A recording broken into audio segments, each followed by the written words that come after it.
Hey guys, and welcome to another video. So I am doing Hungry Bookworms Nonfiction Readathon.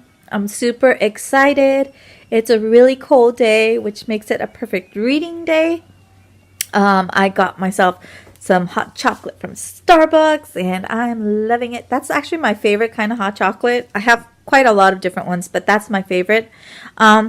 And then I burnt a nice candle just to get the ambiance going here. And I got my book. And so this is the book I chose to read. It's called The Hiding Place, and it's the true story of Corrie ten Boom. And she ran a anti-Nazi underground, and I think that's beautiful. It's one of my Christian books that's been on my TBR forever. And I'm super excited. She talks about her life before and her life during all of this. I don't know if she talks about her life after all of this. I'm thinking she probably does. But I'm super, super excited about this book. And this is a great excuse to read it. So that's what I'll be reading this week. And I wish I could read more, but I just can't do that with my eyes or anything. So I have to take it slow. But yeah, that's what I will be reading. I'm super excited. And I'll keep you guys updated on what I think about it. Hey guys, so I'm 75 pages into the story and it's gotten really serious, and like she has a way of describing things that makes you feel like you're actually there, and it's terrifying and scary, and as that war was, and then I got goosebumps just in all of their prayer and faith throughout the whole story. It's really inspiring, and how humble they are. They never gave themselves any credit for anything. But during this story, something really amazing happens to her in her relationship with God, and it opens her eyes to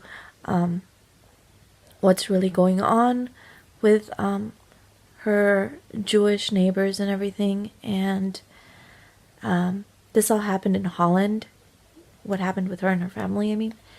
And it's just touching, and it's always sad when you read about stuff like this, but it is fascinating and good to know what's happened and to really hear these stories.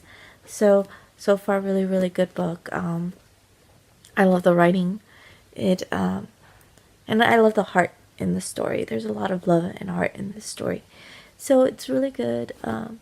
First thing I did this morning is start reading, so I need to get up and get ready. But I wanted to get a little bit of reading done, so that's where I'm at right now. And hopefully next time I will be a lot further into the book. And I'll see you guys soon. Bye. Hey guys, I just thought I should include a little clip letting you guys know that there'll be spoilers in my last little clip where I kind of reviewed the book, but I also did like a recap summary of it, so just be warned. But yeah, I hope you guys enjoyed this little summary review, even if it has spoilers.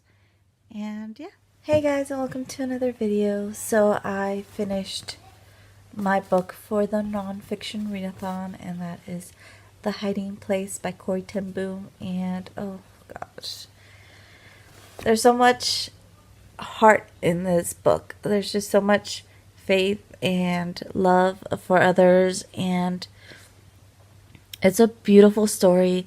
It starts out with her telling you a little bit about her family members and how what a humble upbringing they had, and no matter what, no matter how they were doing, they always helped others out, and that was always a main focus for her parents. And so her siblings and her grew up knowing the importance of helping other people out, and God's word was always a daily, constant thing in their routine and in their lives and in their upbringing. So, growing up, most of them moved away and got married and started their own family, but God was always a key in their lives. Her and her sister Betsy ended up staying with their father even after their passing of some of their aunts and their mother. So throughout her whole life, she was always with her father and her sister Betsy. So, anyways, even though their upbringing was really humble, there was a lot of love in their lives, from their family and everything. So, they were actually rich in a lot of things, and God's word was always like their foundation. And so, it's really a beautiful way to start the story, like letting you get to know each member of her family and what she was like, and then it turns dark because that's when Germany, occupies Holland, and like it starts out slow, and then it gets harder and harder, and like her whole family gets involved in the underground, helping Jewish people hide and escape, and it's extremely dangerous, and they do it with like an open heart and never doubting that it's the right thing to do, really. And so they open up their own home, which is at like a clock repair place that her dad's always worked at, and he's like a very beloved person in the community. And so it's really dangerous because there's soldiers like right outside their door and everything, but they still open up their home and they take the risk, and they do get caught. They get caught because she's still willing to help others, and somebody poses themselves as someone who has a Jewish person and they need help, and so they never turn anybody away. So that's like where they get caught, but this is years of doing this, and so her and her whole family get sent to prison. Not an encampment, just a prison. It's still pretty bad, but not as bad as an encampment would be. Fortunately, it's a blessing because, I mean, it's not a blessing, but I mean, the part that is a blessing is that most of her family gets released. So it's a relief, but then it's really sad too because during her time in prison, a doctor, thinking he's doing the right thing for her, which I think in a way probably was, decides, because she's sick, decides to say she's contagious, so they keep her in solitary. And so she's separated, and at one point in the story, she finally hears that most of her family has been released, but she has no news of her father.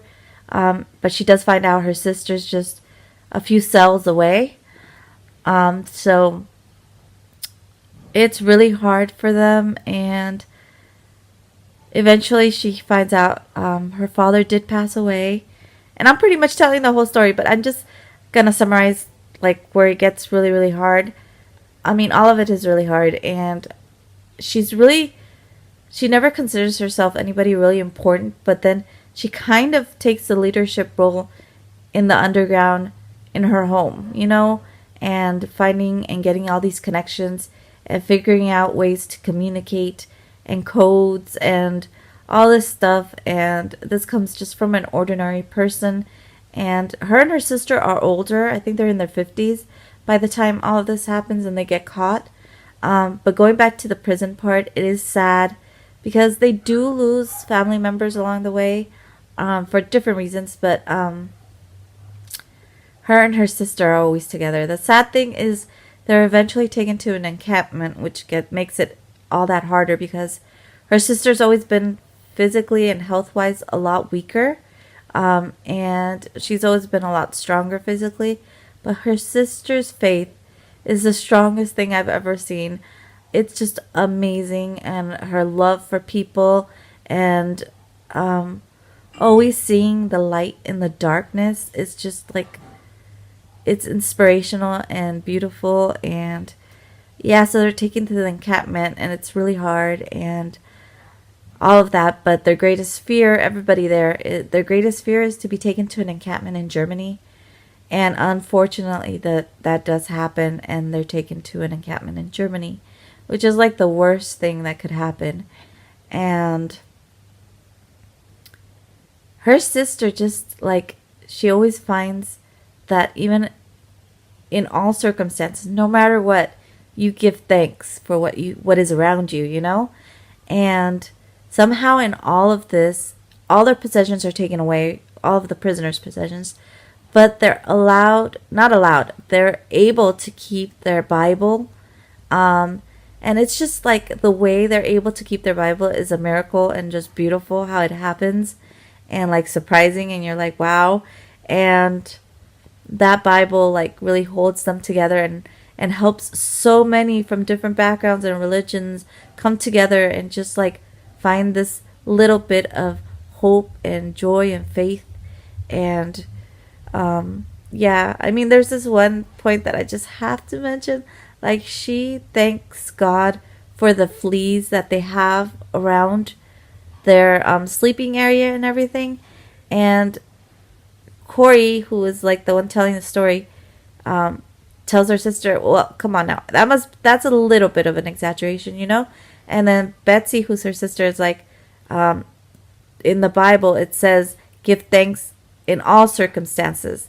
And so they thank God for the fleas. Anyways, later on you find out how all these things really just are a blessing in disguise. And it's a beautiful, beautiful story, even though it's extremely sad and hard to read and it's just devastating. But at the end of this, Corey comes out as this woman full of faith and strength, and she goes on to go around the world speaking God's word, and it's just a beautiful, inspirational story. I breezed through it in 3 days, and I really enjoyed it, and I came out of it even more filled with God's word and how we're supposed to be there for others and just, you know, love one another, and the strength of forgiveness, and just a lot of beautiful lessons in life. And I loved it. I loved it. And it's a good book, and I recommend it to everybody because it's a true story that should be told and remembered and not forgotten. And so just very inspirational, and I loved it. And I hope you guys enjoyed this video. Sorry I'm going on and on, but I really loved this book, and I'm happy I joined the Nonfiction Readathon. It finally gave me an excuse to grab one of my nonfiction books and read them. And so, yeah, I'm really happy I was able to read it, and I did read it. So I hope you guys enjoyed this video. Thanks so much for watching, and I'll see you guys.